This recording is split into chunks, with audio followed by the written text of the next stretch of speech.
नमस्कार, स्वागत है आपका संवाद 365 देख रहे हैं आप। आपके साथ मैं हूं दिग्विजय सिंह चौहान। उत्तराखंड की 5 बड़ी खबरों पर हम नजर डालते हैं, लेकिन उससे पहले नजर डालेंगे इस वक्त की सुर्खियों पर।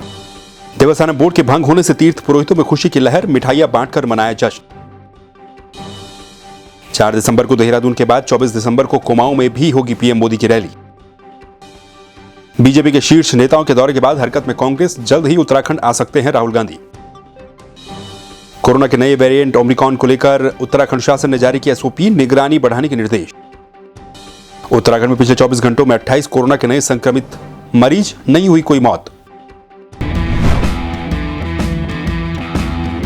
चलिए टॉप स्टोरी में सबसे पहले बात करेंगे देवस्थानम बोर्ड को लेकर। लंबे आंदोलन के बाद, लंबी मांग के बाद तीर्थ पुरोहित और हक हकूकधारियों की मांग आखिरकार पूरी हुई। उत्तराखंड सरकार ने चारधाम देवस्थानम बोर्ड को भंग करने का ऐलान कर दिया है। इस ऐलान के बाद से ही तीर्थ पुरोहितों में खुशी की लहर है। चारों धामों के तीर्थ पुरोहितों ने खुशी मनाई। बद्रीनाथ, केदारनाथ, गंगोत्री और यमुनोत्री के तीर्थ पुरोहितों ने मिठाइयां बांटकर खुशी मनाई। उन्होंने कहा कि ये हमारे एक लंबे संघर्ष की, एक लंबे आंदोलन की जीत है, सनातन धर्म की जीत है। इस फैसले के लिए उन्होंने मुख्यमंत्री पुष्कर सिंह धामी का आभार भी व्यक्त किया है, सरकार का आभार भी व्यक्त किया और कहा कि एक लंबे समय के बाद ही सही, लेकिन सरकार ने तीर्थ पुरोहितों की बात को माना और देवस्थानम बोर्ड को भंग कर दिया।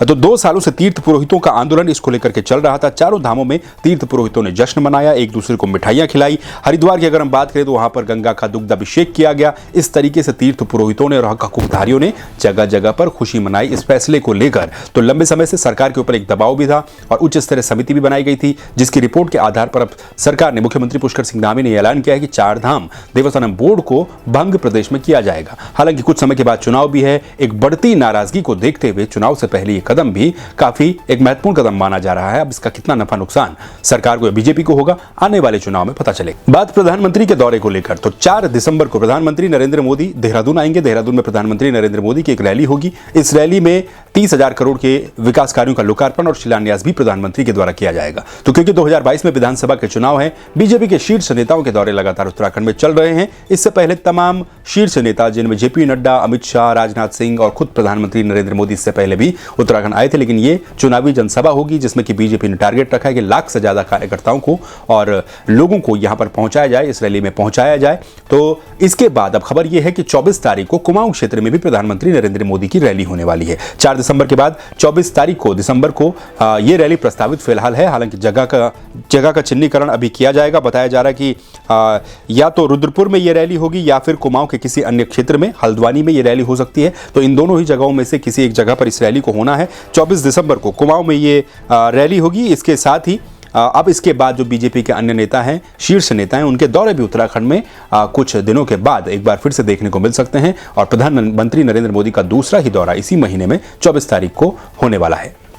तो ये तो थी बीजेपी की तैयारियों की बात। अब बात कर लेते हैं कांग्रेस की तैयारियों को लेकर। 2022 के विधानसभा चुनाव को लेकर सभी पार्टियां अब एक्शन मोड में नजर आ रही है। बीजेपी की तरफ से जहां उनके शीर्ष नेता उत्तराखंड आकर के रैलियां कर रहे हैं, जिसमें खुद प्रधानमंत्री नरेंद्र मोदी शामिल है, उनके अध्यक्ष शामिल हैं, ऐसे में अब कांग्रेस भी हरकत में आती हुई नजर आ रही है। खबर यह है कि प्रधानमंत्री की रैली के बाद कांग्रेस भी राहुल गांधी का एक दौरा उत्तराखंड में करवा सकती है। इसको लेकर के तैयारियां की जा रही हैं, बातचीत हुई है। तो अब राहुल गांधी की रैली कब होगी, इस पर अभी हालांकि संशय है। यह क्लियर होना बाकी है कि राहुल गांधी कब उत्तराखंड आएंगे, कहां पर आएंगे और किस तरीके से जनसभा को संबोधित करेंगे। तो कांग्रेस भी अब यह सोच रही है कि 2022 का चुनाव काफी करीब है। ऐसे में बीजेपी के शीर्ष नेताओं के जवाब में अब कांग्रेस को भी अपने शीर्ष नेताओं को उत्तराखंड के चुनावी मैदान में उतारना पड़ेगा। और इसी को देखते हुए ये संकेत गणेश गोदियाल ने दिए हैं कि राहुल गांधी जल्द ही, यानी कि इसी महीने ही उत्तराखंड आ सकते हैं। कब आएंगे ये तारीख और जगह अभी फिक्स होनी है, लेकिन राहुल गांधी इस महीने संभवतः पक्का उत्तराखंड आ सकते हैं। चलिए बात कर लेते हैं कोरोना को लेकर। तो कोरोना का नया वेरिएंट ओमिक्रॉन देश भर में और दुनिया भर में चिंताएं बढ़ा रहा है। इसी बीच उत्तराखंड सरकार ने भी कोरोना के नए वेरिएंट यानी कि ओमिक्रॉन वेरिएंट को देखते हुए अब एक एसओपी जारी की है। इसमें कहा गया है कि जो भीड़ भाड़ वाले स्थान है, जैसे कि रेलवे स्टेशन हो या फिर बस अड्डे हो या फिर हवाई अड्डे हो, इन तमाम जगहों पर, भीड़ भाड़ वाली जगहों पर रैंडम सैंपलिंग की जाए। जो कोरोना टेस्टिंग है उसको तेजी के साथ किया जाए। इसके अलावा एसओपी में यह भी कहा गया कि जितने भी स्कूल, कॉलेज और जो उच्च शिक्षण संस्थान है, वहां पर भी प्रोटोकॉल का पालन किया जाए। जो कोविड एप्रोप्रिएट बिहेवियर है उसका पालन करवाया जाए और सैंपलिंग वहां पर भी की जाए। इसके साथ ही जो राज्य की सीमा है, सीमाएं जहां जहां पर लगती हैं और नेपाल की जो सीमा है, वहां से आवाजाही करते वक्त कोरोना वैक्सीन की दोनों डोजों को चेक किया जाए और इसका जो प्रमाण पत्र है वो अपने पास रखना अनिवार्य किया जाए। इस तरीके के दिशा निर्देश इस एसओपी में दिए गए हैं। तो मुख्य सचिव की ओर से एसओपी जारी की गई है। इसमें कहा गया कि ओमिक्रॉन जो वायरस है इसको वायरस ऑफ कंसर्न घोषित किया गया है और इसके संक्रमण को देखते हुए टीकाकरण के काम में तेजी लाने के निर्देश दिए गए हैं और जो सैंपलिंग है उसके काम में भी तेजी लाने के निर्देश दिए गए हैं। और तमाम जगहों पर जो भी नियमों का पालन नहीं करता है, मास्क नहीं पहनता है, उसके ऊपर कार्रवाई करने की बात भी कही गई है।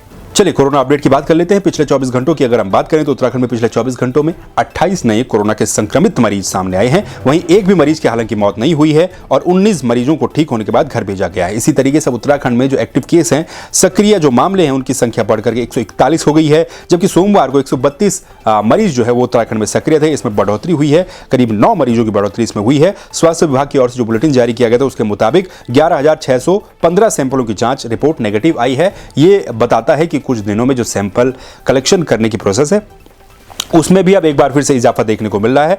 8 जिलों में, जिनमें कि अल्मोड़ा, बागेश्वर, चमोली, हरिद्वार, पिथौरागढ़, रुद्रप्रयाग, उधम सिंह नगर और उत्तरकाशी है, यहां पर एक भी संक्रमित मरीज नहीं पाया गया है। इसके अलावा चंपावत, टिहरी में 2-2, पौड़ी में 7 और नैनीताल में 9 संक्रमित मरीज मिले हैं। उत्तराखंड में संक्रमण दर 0.24% अब हो चुकी है। तो हालांकि कोरोना के मामले अभी भी कंट्रोल में नजर आते हैं, लेकिन जिस तरीके से चिंता जताई जा रही है पूरे देश और दुनिया में नई वेरिएंट को लेकर, उसको लेकर उत्तराखंड शासन, उत्तराखंड सरकार भी अब एक्टिव नजर आ रही है और सैंपलिंग बढ़ाने के निर्देश और टीकाकरण को तेज करने के निर्देश दिए गए हैं। ये थी उत्तराखंड की टॉप 5 खबरें। इन खबरों को लेकर आप क्या सोचते हैं, अपनी राय आप कमेंट करके हमें दे सकते हैं। खबरों को देखने के लिए आप संवाद 365 को सब्सक्राइब कर दीजिए। फिर मिलेंगे नई खबरों के साथ, तब तक के लिए नमस्कार।